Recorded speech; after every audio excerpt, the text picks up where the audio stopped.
But good is not a thing of perception. What is good in one culture cannot be evil in another.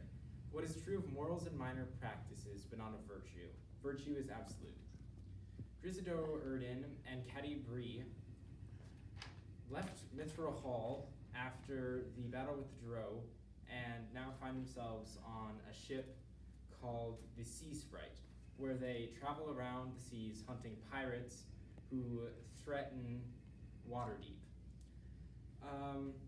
While they're in port in Waterdeep at a tavern, the captain, Captain Dudermont, gets attacked by a duplicate of himself, which tells him that it was created at an island which is only mentioned in legend.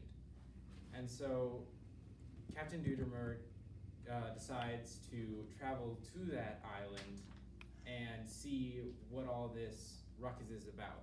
So he takes Drizzt and Catti Bree, and they travel there, and they enter into a cave where all their magic stops working, and they can't, Catti Bree can't use her bow, and Drizzt isn't any faster due to his enchanted boots.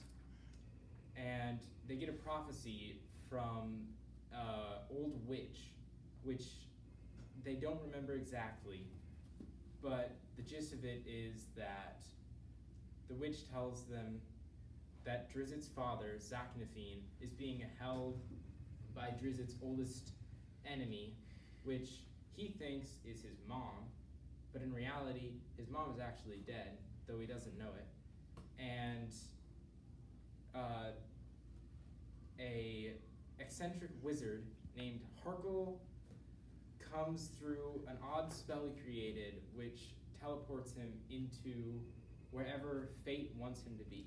And so he uses this spell called the Fog of Fate on their whole ship, and they are transported to a tiny little lake in the middle of nowhere next to a giant cathedral called the Spirit Soaring, where an old priest named Catterley lives, and he contacts a demon to get information about this old enemy that Drizzt has, and they find out it's not his mom. Instead, it's a demon named Urtu, who Drizzt defeats in book 4, and Urtu tells him that if he wants to see his father again, he must allow Urtu to come back onto the earth, and so that the trade can happen. And so he has to summon him back in Icewind Dale, where he defeated him. And Catterley uses some magic to transport Drizzt and Catti Bree back to Icewind Dale, where they can summon Urtu. And so they fight, and Urtu brings his prisoner, which he then locks him in a block of ice, so Drizzt can't tell who it is. And a young barbarian named Kierstad comes with the hammer of Wolfgar, who was one of Drizzt's friends who died in the last book. And he throws his hammer at Urtu, which bounces off, and then it disappears. And the ice starts shaking and cracking, and out bursts Wolfgar,